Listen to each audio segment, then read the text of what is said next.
8 Whiskey Tango Peachtree Tower, runway 3 left, left turn to the northwest, approved, clear for takeoff.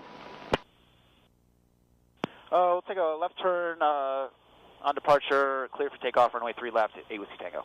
8 Whiskey Tango, verify you're northwest bound? We wanted to go to the northeast. Okay, I had northwest on your strip here. Right turn to the northeast is approved, sir. Runway 3 left, cleared for takeoff. Clear for takeoff, 3 left, and right turn out, appreciate it, for 8 Whiskey Tango. Runway 0 Tango Foxtrot, heading 360, contact Atlanta Okay. departure. Good day, Tango Fox. Left alternator out. We know. Okay, left 3 verify, so we know we're on the right runway. Come out here, center line. Full power.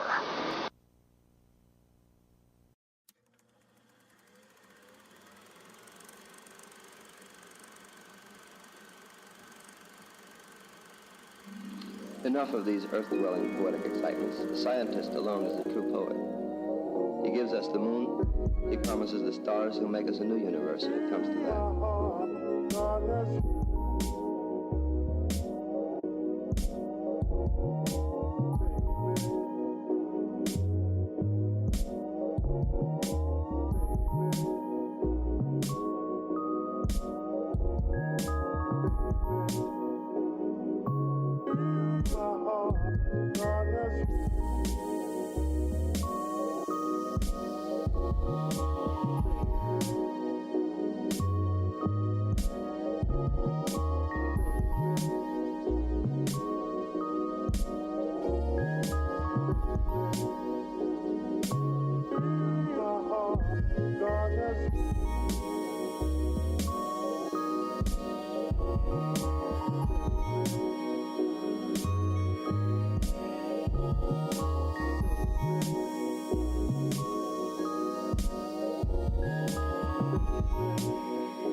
Moon new, moon possible, disk in heaven we get to, first in ageless constellations of names.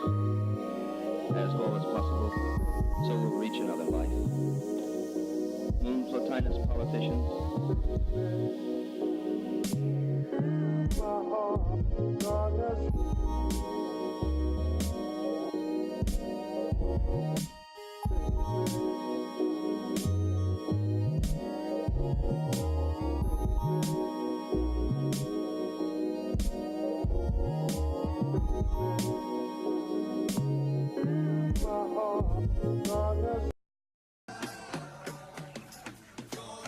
So, you are Nicholas Fierro. I am. And you are Taylor Gerring. That's right. Tell me a little bit about yourself, Nick. Tell me how you ended up in an airplane here with me and how you got into the blockchain space. It's a long story, but it goes back a Give me couple the years. condensed version a little bit. We got time for the viewers, so. So, came down to visit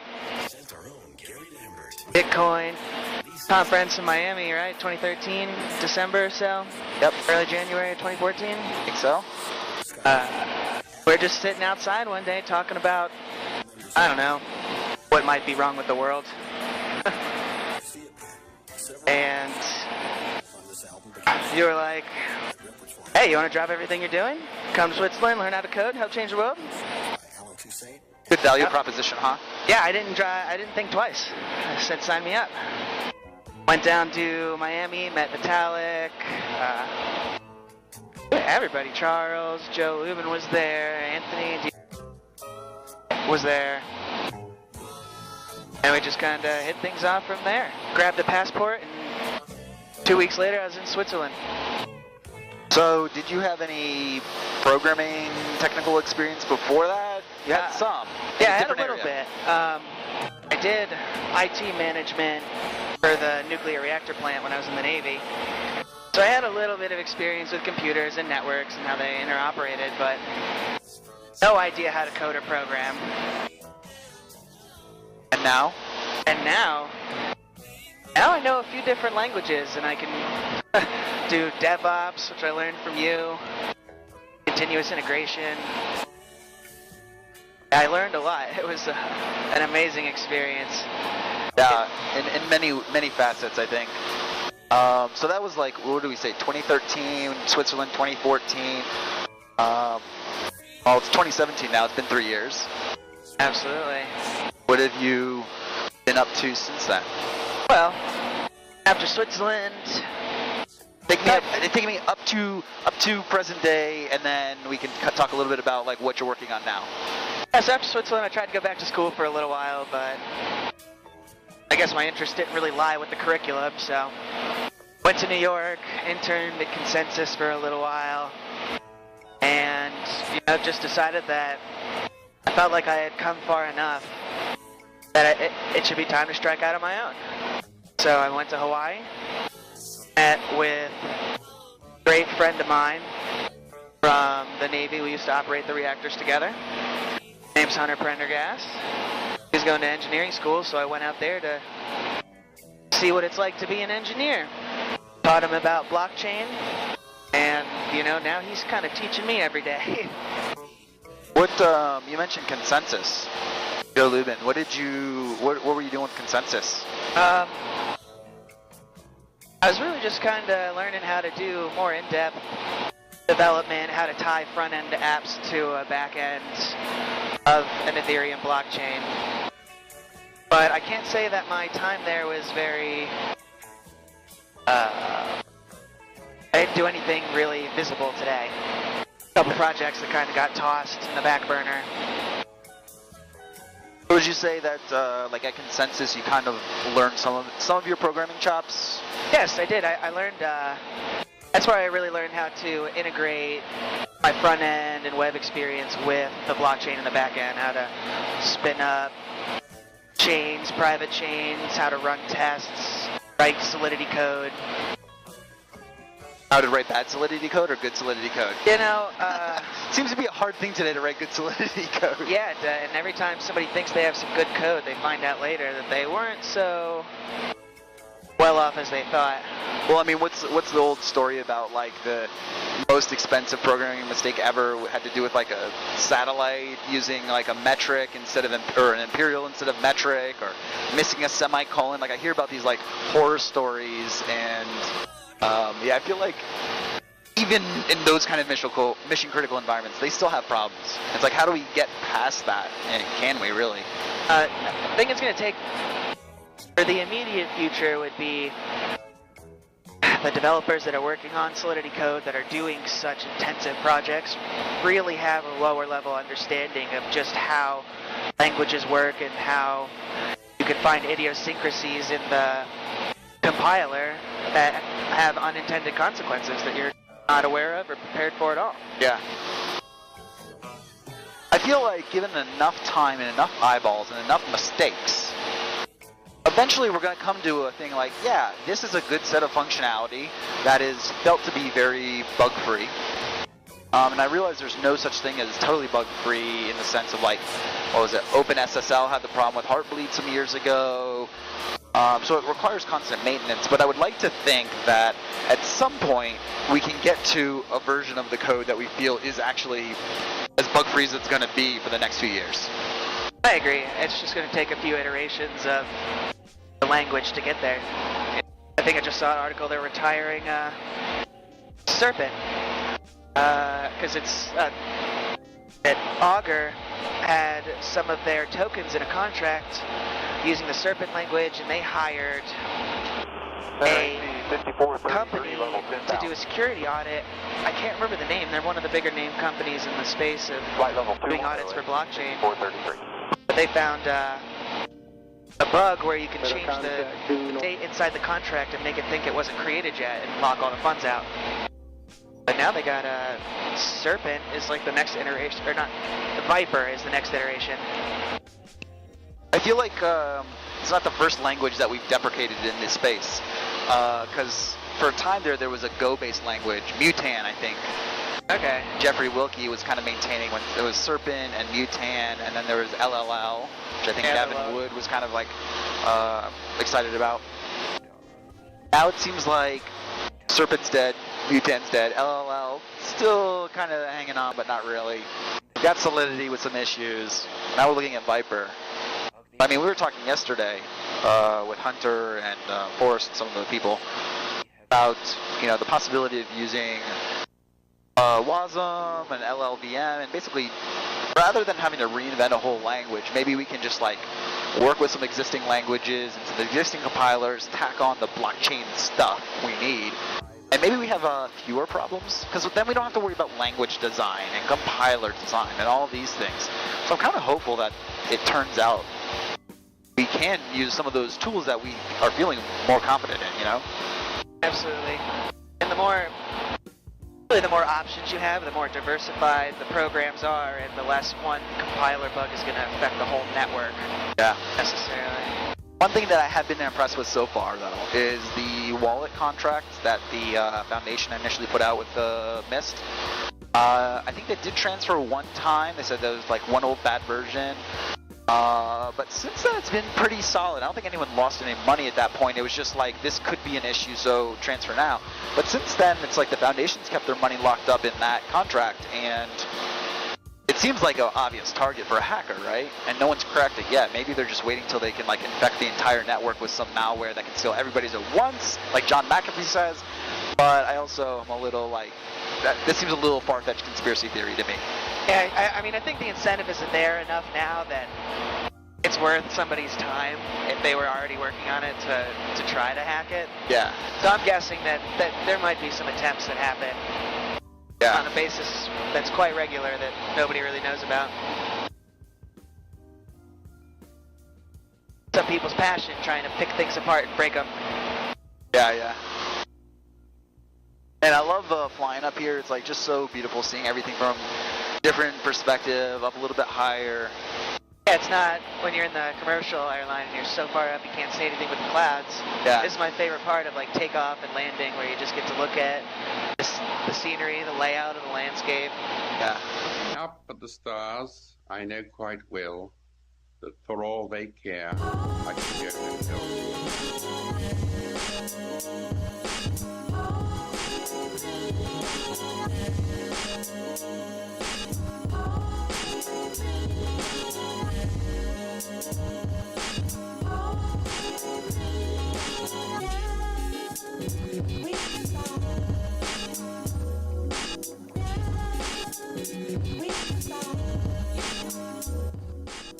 So, just tell me, now that you've brought us up to date, what are you working on now?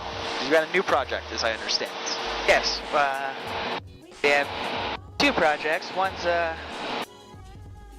of an infrastructure project, the other one's more of an application. We are building a bridge between the blockchain and the ClearNet. Okay. So that you can use and host dApps without necessarily having to maintain a client or have to maintain control or access of your private keys. Okay. Which is pretty powerful, I think, because one of the bigger pushes is trying to get your application down to the user. There are some infrastructure services that have come out, but they don't all use the Ethereum blockchain, which is important for us because we need that EVM. Okay. What do you need the EVM? You just need the expressiveness of EVM and other blockchains don't have the programmability. The Turing complete language helps a lot with being able to write the programs, and it also takes the EVM for now to have a validator system for your consensus algorithm. So we're working on a hybrid proof of authority, proof of stake model that'll use on-stake proof of chain to hold off-chain validators accountable for submitting transactions to the network and relaying state back to the end user, which could be a cell phone. You won't have to maintain state or have to worry about a light client yet, because you don't have to do the verification yourself. You're trusting that the validator is doing the verification for you. And if they lie, you can submit proof of malfeasance and punish a validator by revoking their stake. So it's not really a custodial service where you're holding anything on behalf of the user, or? No, we don't have access directly to anyone's private keys. What we can provide is a service where we can be given permission to perform actions for you, but regularly we have no control over what is going on with your keys. You can even maintain your keys off of our service if that's what you decide to do. Okay. You could plug it into MetaMask. Look at an empty sky. So is there some aspect to this that has its own blockchain? So you mentioned built using Ethereum and Turing complete, EVM and so forth. So I guess is it built on Ethereum or is it its own thing? It is. It's built entirely on Ethereum using Ethereum clients. For now, we're going to use parity clients to run. Okay, so we're using a secondary service. It's called PubNub. They were originally developed for IoT applications. Okay. And they provide extremely low latency, secure communication channels between devices across the globe. So through PubNub, we connect the user to the validators. The validators are held accountable by an on-chain proof of stake contract. And they still relay transactions to the main Ethereum network. Okay. They just are they're submitting your signed transactions for you so that you don't have to maintain a client, and these validators can be compensated proportional to their efforts. So it kind of turns your average node into a potential miner in a sense, where you can do work for the system and potentially get something back for doing that. And it's entirely on-chain. We've thought about doing like a hybrid off-chain mechanism, but at the end of the day, using PubNub to handle the secure messaging, we can perform all the relays and state validation and state relay by the validators through the PubNub channel. Okay. I like this idea of like ancillary services or tangentially related services to the blockchain, ignoring the validation component of the blockchain for a moment, saying, okay, well, we know there's this minor validation aspect that happens, but saying there are other useful things that nodes can do or similar kind of related nodes can do, either broadcasting some sort of information that's valuable, or I've talked a lot about how I'm a fan of Dash's experimentation with their master nodes and that as a governance layer in terms of being able to vote and so forth. I think it's really cool that we can like just run some computers that do useful things for people on the internet, and as a reward for that we get this like magic internet money stuff. Yeah, I like it. It brings a little more, industry and control over your own economy back to the end user and the consumer. You can kind of, not only can you choose to be your own entrepreneur at this day and age, but you can do it easily, swiftly, securely on the internet. What was it? So you told us a little bit about the project you're working on now. What do you call that project? Do you have a name yet? Are you still deciding on a name? Yeah, for now it's the Mimir blockchain to internet bridge. Okay. How do you spell Mimir? M-I-M-I-R. Mimir. I feel like that's like a Spanish word or something like that. It's actually Norse. The Norse god of wisdom was named Mimir, and he had a well of knowledge that you could drink from. And Odin gave one of his eyeballs so that he can drink from Mimir's well. Okay.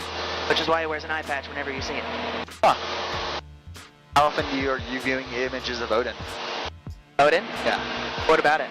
You said he wears an eye patch? Yeah, he wears an eye patch. How often do you view images of Odin? Oh, I don't know. You see it in the movies, and you see like old drawings and stuff. Okay. You look up old mythology. What I must be missing these movies with Odin in it. Is like the Marvel movies, or are they like... Yeah, I think they do. I think they're Marvel. Okay. Huh. So, how far along into your guys' project are you? Like, there's a lot of stages to actually like launch a blockchain project, right? Sounds like initially, at least you guys have the idea conceived. We do. We have the idea conceived. We put out some information. You launched the website. Yes, we launched the website. We've released our white paper, and we are currently working on providing more in-depth proofs for some of the underlying theories of the system, building a fully functional alpha and beta version. Okay. And we will be launching a token sale in the near future. All right. To assist. Joining the ranks of many others that Yes, have been going joining on. the ranks of many others. Well, it's the proof of stake token is crucial for the operation of the entire system. Okay. So that's- you depend a little bit on the existence of proof of stake, and then the fact that, you know, the whole Casper thing that Vlad and Vitalik are working on, and the rest of the research team, that's all gonna work out. That's like something that's important to your project. Yes. Well, not necessarily their proof of stake model, but our proof of stake contract is crucial to the operation of the off-chain validation scheme. Okay. So just the fact that proof of stake works itself. Yes, and they've come a long way with the research on Casper. You know, proof of stake was. I remember Vlad and Vitalik talking about it heavily in Switzerland, and still trying to just conceive general ideas about proof of stake and what's going on. Does it make you nervous at all that that we were talking about it years ago, and they're still like, oh yeah, it's a couple years out, you know? No, it doesn't make me nervous. It's a really... There are a lot of really complicated issues when you're trying to solve such, you know, game theoretics, is to make a system work in such a way. Yeah. I expect it to take a little bit of time. But I like the ideas that they're coming out with. Excited to see what's going to happen with the rollout of Casper and how it's going to actually play out at the end of the day. Okay. What do you think? When do you think Ethereum's going to get proof of stake? Based on what you've observed. Not this year for sure. I mean, we're already in August, so. Yeah, no, I think it'd be more like early next year, springtime. Yeah. See, that seems like what they're shooting for the rollout of that hybrid Casper proof of work model for Homestead. Yeah, I'm really excited that they're going to try to roll it out in phased approach. Yeah. Yeah, we should be getting Metropolis soon here. I think they kept promising something, and, you know, moves out a little bit, moves out. You know how software projects are. I'm kind of expecting by end of the year we'll see Metropolis, hopefully. But things are definitely looking good, at least, you know, on the non-proof of stake front at least. The Mist browser is continuing to improve, still a little slow, could definitely use improved light clients. But they just integrated Swarm recently, which I think is a huge boon for what, you know, the Ethereum and the industry at large is trying to do with the whole idea of a decentralized internet, Web3, all that kind of stuff. You know, progress, it happens slowly sometimes, but it happens for sure. Yeah, well, I mean, we just celebrated our second anniversary of the launch of the Frontier chain. That's very true. That's very true. We just had the second anniversary. Ethereum's still just a little baby. It sure is. I mean, Bitcoin's 8 years old now. I saw that the reformed broker, Josh Downtown Brown, I think is his name. He's got a decent following on Twitter. I've been watching him for a long time. Unfollowed him because I was just kind of needed to change it up a bit. But I saw that recently even he had bought in a little bit. You know, he was like, all right, this thing's been around for 7 years. Like, it's probably something. Probably worth holding on to a little bit just to see where it goes and having a vested interest. It's going to be interesting to see what happens here for the next few years with President Trump and, you know, military. I do wonder if there's going to be a big deviation in terms of changing the way the military does stuff, but at the same time, I've been reading this book, The Sovereign Individual. It talks about how the nation state is primarily for the defense of its people, right? So if you argue away everything and talk about the welfare state and how maybe that's not all great, maybe certain things can be reduced and we can keep some other things. Really, if you go back to it, it's like for the common defense, right? So as much as I don't like waging these wars and stuff, the majority of the budget should be for the military in that sense. right? I think there's definitely a difference between offensive and defensive military, right? Going out and poking the bear versus setting up a fence around your house. And probably that'd be an interesting discussion, but hopefully less warmongering. It's back to economic incentives. There's so much just money in defense contracts, building weapons or high quality vehicles, whether they be armored or light or ships. That's all just money to be made by people who are willing to build it. Yeah, which is totally important too, right? I think that's something that's not often discussed is the economic impacts of all the spending, right? I think we acknowledge that there is economic activity produced from paying for military stuff. But the other question is at what point is the military a jobs program, and what point is it for the common defense, right? There's so many contractors, thinking about Lockheed Martin and even a bunch of the other many subcontractors who depend on government funding. There's a lot of companies who live off of their government contracts. And if we take that away, do we get complaints about job loss? So it's like this really hard balancing act of like, how do you do what the people need, but not spend money frivolously on things that aren't really needed, that you're just doing to employ people? Yeah, well, if you think about it like that, not only does the government directly employ a good 50% of the population via administrative processes, bureaucratic or military applications, now you see that the government, through its subsidiary programs and actions, directly fund some of the largest employers of any industry that even has economics that are available. You know, the amount of jobs that are available to be done, even specific niches, have only grown by, I would say, 50% over the last 100 years. And that's just like job titles. What kind of areas do you jobs in? Transportation, energy, and this and that. We haven't really added a lot of jobs to that list. No, we haven't. And so this is all done through taxpayer money. So you have less, now you have less than half of the population that via tax money supports all these other systems. There you go. Keep it close.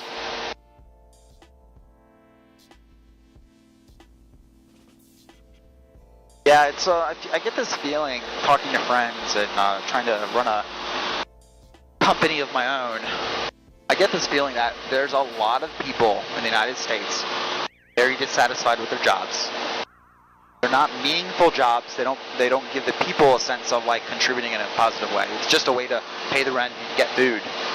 I just get the sense that people are like really anxious for something new and different, and like working at the same old is not sufficient anymore. And I don't want to like put down anybody who works in those jobs or works in like very hard labor kind of tasks. But there's definitely a segment of America, and I think this is why Trump tapped a little bit. It's like people just dissatisfied with the way things are and going, and I don't know, a lot of people are losing jobs due to automation, software. I mean, like we're putting people out of job as software engineers in a way. This is true. Well, we're even being put out of jobs by even more or even better software engineers because they're making programs to write programs. Yeah, exactly. So you're putting your, entry-level coder out of business. Yeah. I mean, it's gotten so much easier to program today. Even bad programmers can produce amazing stuff because the tooling underneath has gotten so good. I mean, it's a joke now about, No, just look at web dev. Web development was actually lucrative when you had not a large number of highly technical individuals that actually built the websites, and now these days that market has moved to products and services that just build websites for the end user. You want to start a new online business, cool. You go to, I don't know, Wix maybe might be one of them. But you have a website creator, you drop a couple boxes in and a background, and bam, you got a whole website. So you don't even have to, hire a web developer anymore these days. You don't need to know anything, really. Yeah. Yeah, it's a lot easier. Yeah, the stratification to specialization is I mean, the big question for me is, like, what do we do when automation continues to take hold of, like, the trucking industry? I was talking with somebody about this. You know, the trucking industry is about 3.5% of our population is involved in trucking. Actually, one of the higher employers, like transportation industry, employs a significant amount of the available jobs that I talked about before. Yep. And I don't know if we're going to get rid of all those humans or any of them, but if we do lose even just the trucking second, say Trucking 90%. and construction, you have 3D printed houses these days. You're putting two of the backbone industries of our society totally out of business. And I mean, we don't, like, agriculturally, we don't do much in America these days. We don't have any major crop exports or imports. It's just all cash crops internally. Yeah. So, it's going to be interesting to see where it all goes, especially as automation takes more industry away from the U.S. soil. Yeah. Well, so the question becomes, like, what are we supposed to do? Because we can't do nothing. Like, humans like work. It's satisfying. There's a social aspect to it. Even if we say we had enough food, automated production to hand out to everybody for, like, a minimum 1,000-calorie stipend, what are we supposed to do with our time? Excellent question. And you imagine, like, hey, if we didn't have to work, maybe we would spend our time pursuing the arts. Well, guess what? The robots almost do it better now. So you're like, well, yeah, I'll learn how to draw or paint or play music, and you just might go listen to Pandora. I mean, I definitely get your point, but Yeah, I mean, shouldn't art be defined kind of by the fact that it's human appreciable and not machine reproducible? That's the worst part, or that's the part. You'd think it's something that's extremely unique to humans, but it is. Amazing works of art are reproducible by machines. Yeah.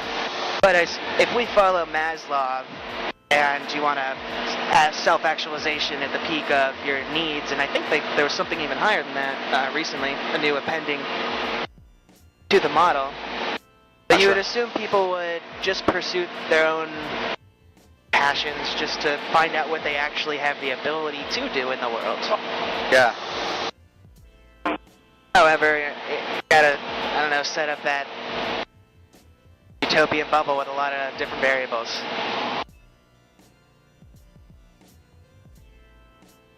I don't know what the answer is. Certainly, we do have to start thinking about how do we feed everybody. You know, there's been a lot of talk of universal basic income. I don't think that our nation states will ever do it for us. I think we just give up hope on that now. I do think that blockchains, cryptocurrencies, and the communities that form around them do offer a possibility, especially when you think about projects like what you're talking about, you know, being able to do extra useful work, right? And as we look forward towards proof of stake and maybe keeping a machine online but not burning all this excess electricity, we can get to that point and have ancillary services for people to participate in, either in an automated fashion with a node or like a human need kind of thing, like community manager and so forth. Do you think that we could maybe get to the point where people get enough income from working on multiple blockchain or online projects that they can have a basic income in that sense? Do you think or do you think the system would just implode on itself after some time? That is an excellent question. I could see it happening a couple different ways. Either after this expansion, you're going to see more of a collapse back into some more isolated economies based on your geographic location, based on just the type of people you like to associate with, or even what you like to do. Yeah. And so you would assume that services can be provided in a more local area, you know, like you see more of a return going towards like the farmer's market every week instead of going to the grocery store. Uh-huh. And so maybe some of these services will be more localized. And with cryptocurrency, it will be feasible to actually pay people in such isolated areas, especially if you don't have to do too much external trading. You know, not every single microeconomic coin has to be a macro coin. You don't necessarily have to trade all the way across the world.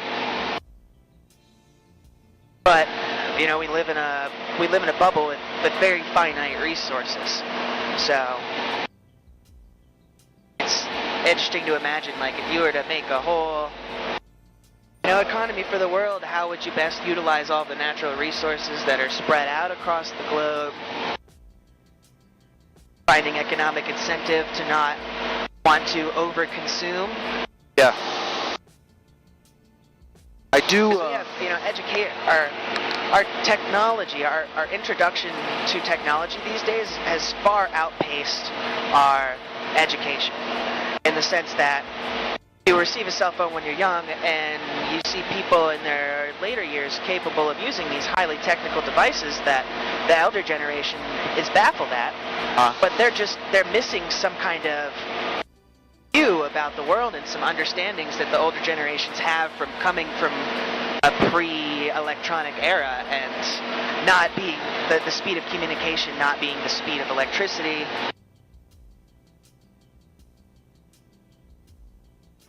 And where you kind of had to rely a little more on your own natural resources, whereas in this global trading world we live in today, things move around the world in days, and you get any resource from anywhere around the world as long as you can pay for it. I do hope that this idea of blockchain, like some aspect of it, better coordination, I'll call it, and lack of middlemen that are like just charging rent, basically, not adding actual value. I do wonder if this can lead to a more efficient allocation of resources.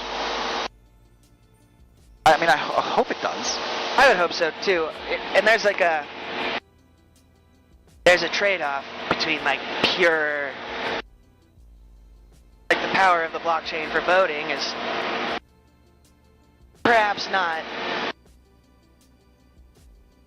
extreme transparency, because the whole idea of the voting booth is supposed to be privacy. You're supposed to be able to go in and vote for whoever you want. Yeah.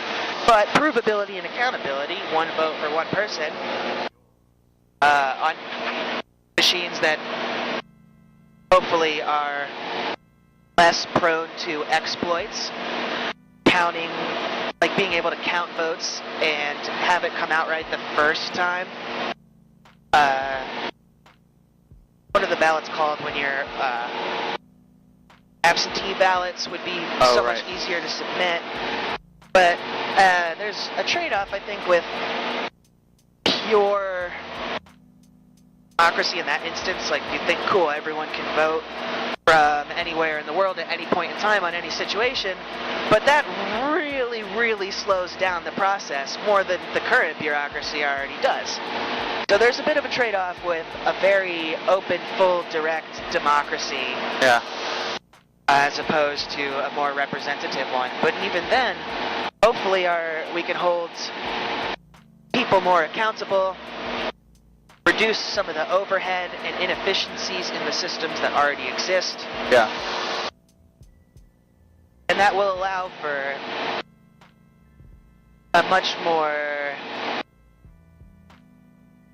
smoother, more streamlined business process, governmental process. It certainly would be nice. It would.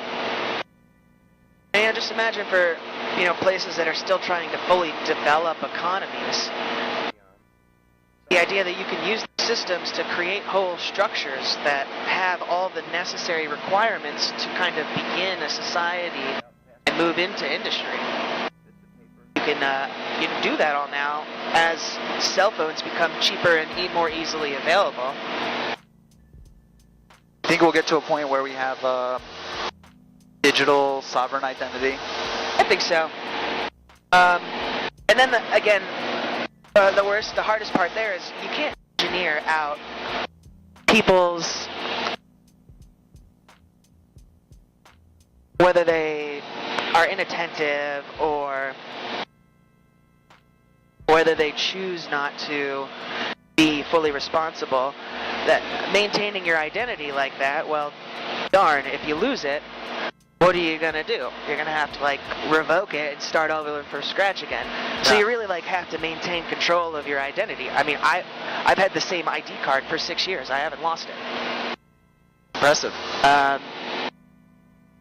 And that was something they really drilled into us in the military. They were like, because we had ID cards with smart chips in them, which are starting to become a thing, like Estonia e-residency, and I think that's really powerful for sovereign identity, being able to maintain true physical possession of your private key on your person with some details, your thumbprint, and maybe a picture of your face.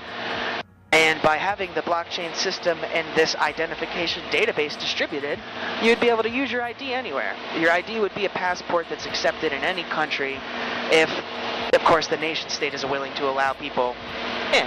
Yeah. And I'd hope that this, self-sovereign identity will help soften the idea of borders and citizenship. I hope you're right. That was the funny thing that we would always say. Where'd you come from? Oh, from the internet.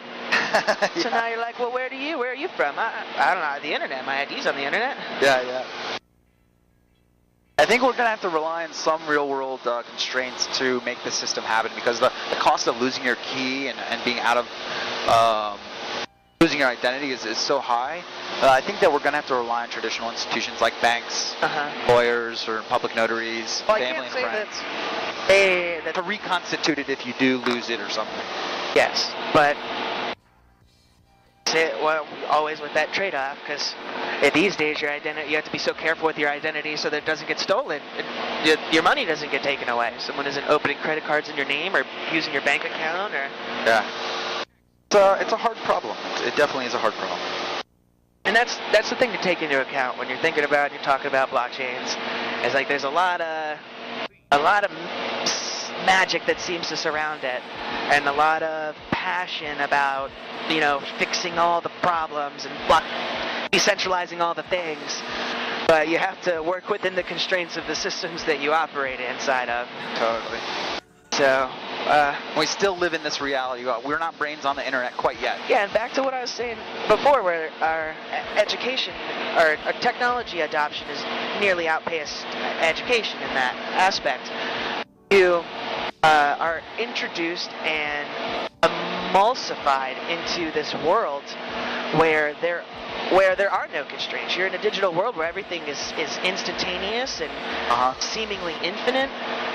And I think that's it gives you a particular mindset that doesn't, I think, make you appreciate the world that you live in, the air that you breathe, the grass you walk on, the trees that you sit under for shade.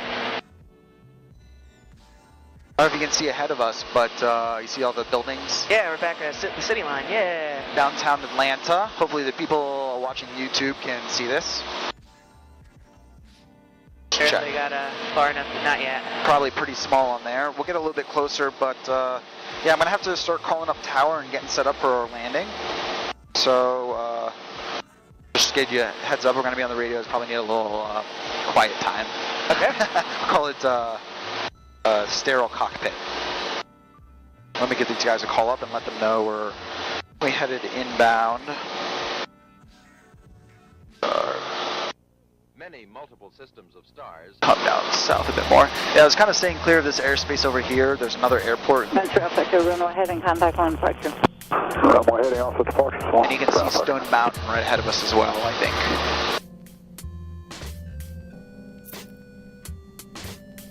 Oh yeah, you can see the rock.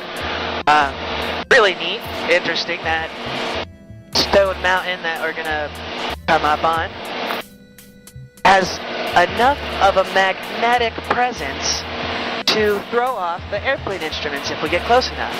Yeah.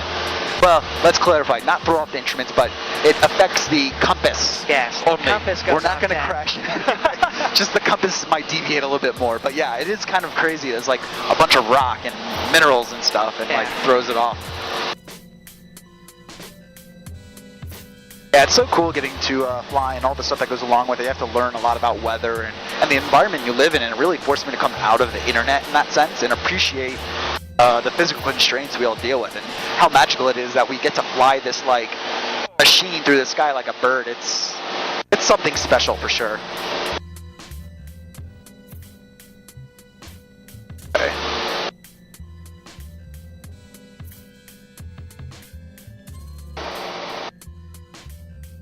Gotta continue on this way a little bit to get closer to the south side of the airport. Turn before Stone Mountain. We are people of the universe. Let me give these guys a call here. About 10 miles.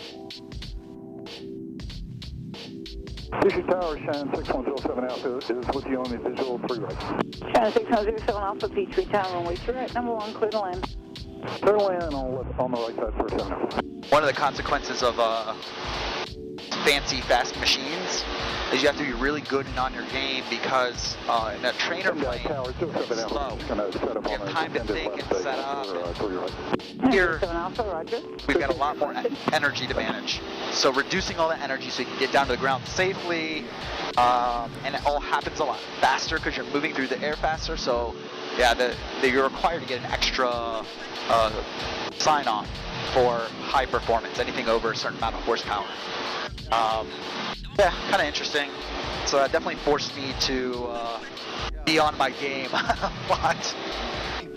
Right, so hopefully we should see the airport off to the right. It looks like a little bit more like a left downwind. See that kind of light green cleared patch in the trees? Yeah. Runway 3 right, clear to land. I think I can see the runway from here. November 9960 Bravo, Petrie Tower, runway 3 left, left turn to the northwest, approved, clear for takeoff. Clear takeoff 3 left turn to the northwest, 9960 Bravo. Please get called. Petrie Tower, Columbia 458 Whiskey Tango. That was Columbia 488 Whiskey Tango. Convenient unit. Columbia 458 Whiskey Tango. We're 10 miles to the east, inbound for full stop. Columbia 458 Whiskey Tango, Petrie Tower, then. Ident 8 Whiskey Tango.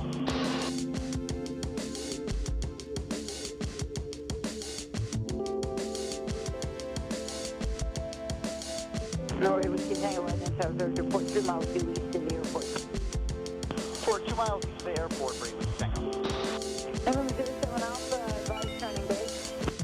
Traffic, 3 o'clock, high, 1 mile. 7 Alpha, Roger, thank you.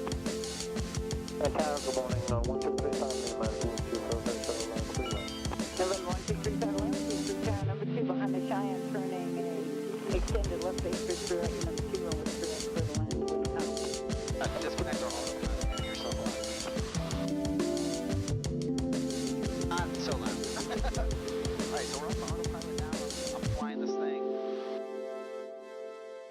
I'll slow things up here a bit. We can drop some altitude. How you gonna act this time around? How you gonna act this time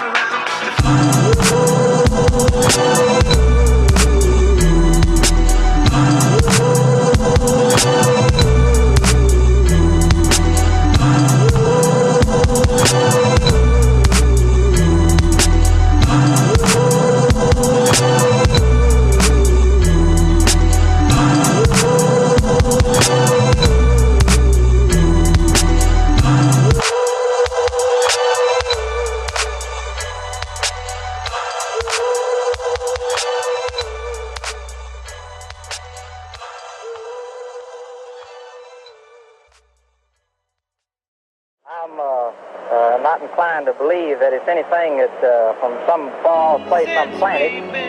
I am of the opinion that we will know what this